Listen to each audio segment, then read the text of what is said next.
Lahat. Una po ako ay nagpapasalamat sa Panginoon sa biyaya ng buhay, sa kaligtasan, sa patuloy pong pag-iingat at maging sa kalusugan po.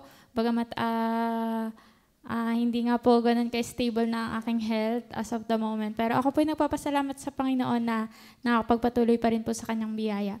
At isa ko pong pinagpapasalamat po sa Panginoon ay yun pong sa akin pong father, yung sa provision po ng Panginoon. Gawa po ng yun po kasing sa kanya pong ginagamit po sa kanyang dialysis. Yung sa peritoneal dialysis po kasi yung sa kanya. Yung dati po kasi ay yung sa dugo, yung hemo, ganun.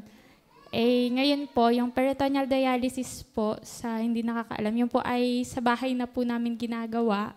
And yun po ay may tube po sa tiyan na doon po kinakabit yung, tawag dito, yung para pong tube na mahaba na may solution po, tapos doon sa baba is yung liquid po na nalabas sa tiyan niya, doon naman po napupunta.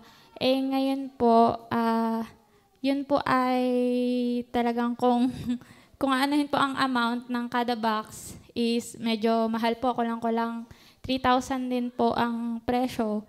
Tapos po ay, ang tatay po ay dinadialysis 4 times a day. Yan po ay umaga, tanghali, alauna po, tapos sa madaling araw. Yan po yung routine na.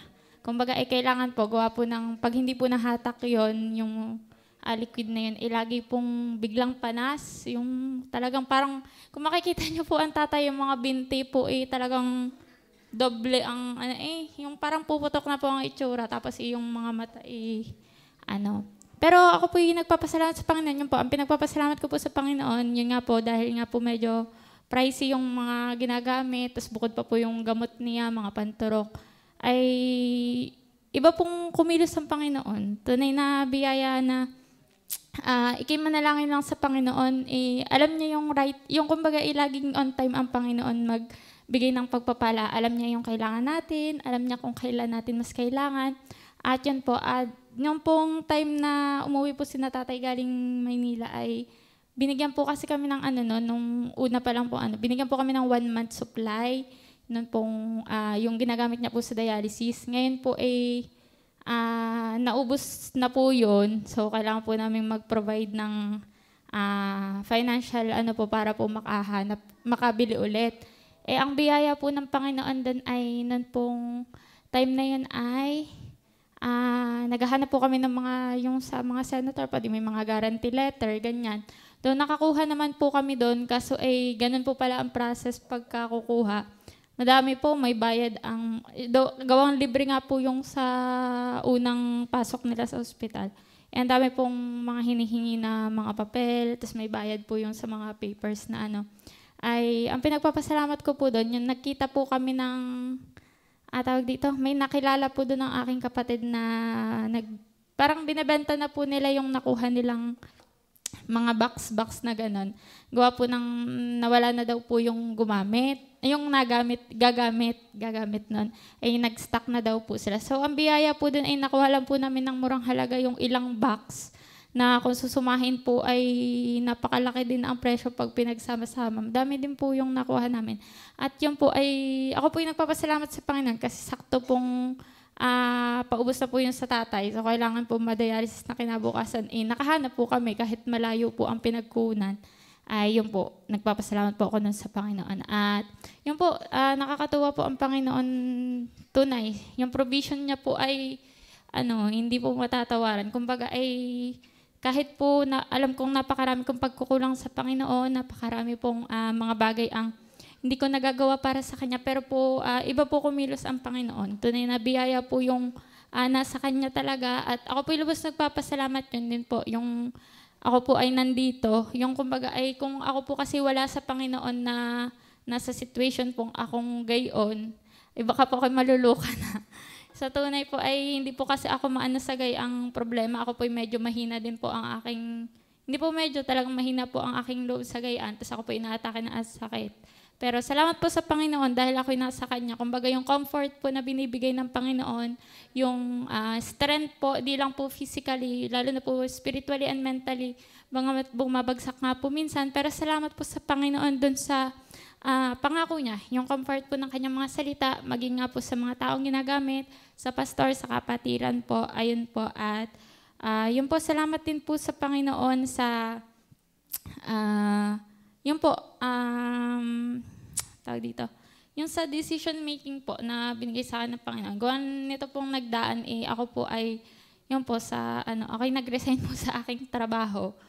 At almost, na din po ako nag-work doon. Almost 2 years, yun. Almost 2 years po ako nag-work doon. Bagamat nawala po nung pagitna, tapos bumalik ulit.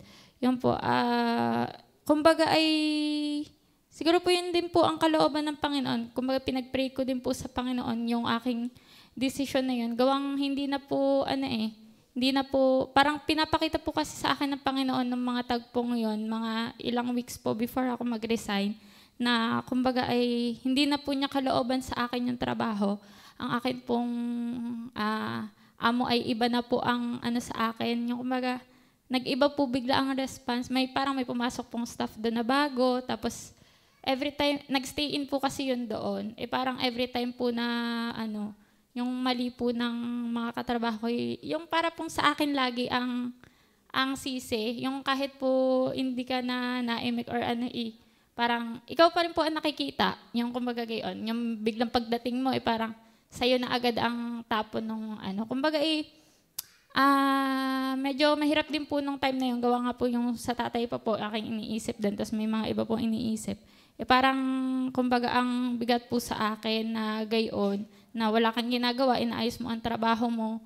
Yung kumbaga, minsan overtime na po pero walang bayad. Yung mga gayon pong though hindi ko naman po kino-complain yon. At sila naman po okay din po sa akin nung nauna. Ayun. Pero po nito po, hindi ko po alam kung bakit. Gawa po ng, tas parang may nakarating pa po na yung pong bagong staff may, yung iba po ang sinasabi sa aking amo. Siguro po na din, gawa na din ng kaaway. At yun po, kumbaga ay, sabi ko nga po, nung pagpasok ko po ngayon, sabi ko, Panginoon, 1 linggo pa po, kung ganito, kung pa din po, ay talagang hindi niyo nakalooban, di po ako po ay aalis na. Tapos yung sa kalusugan ko nga din po, hindi na din, every time po, yun po, laging pag ako yung magtatrabaho doon, lagi na lang ako nagkakasakit.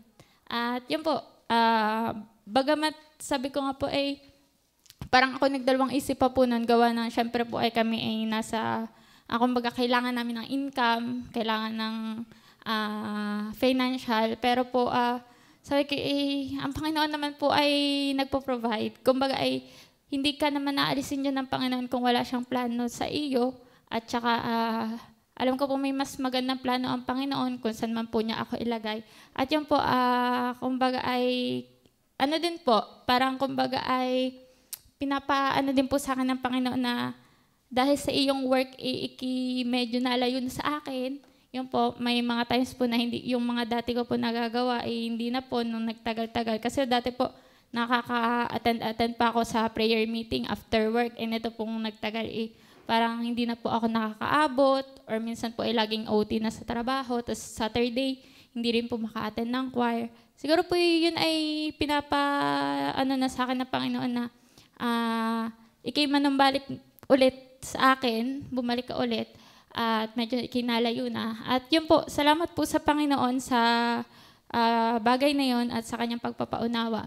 At yun po, napakarami pong bagay ang nais ko pagpasalamat sa Panginoon.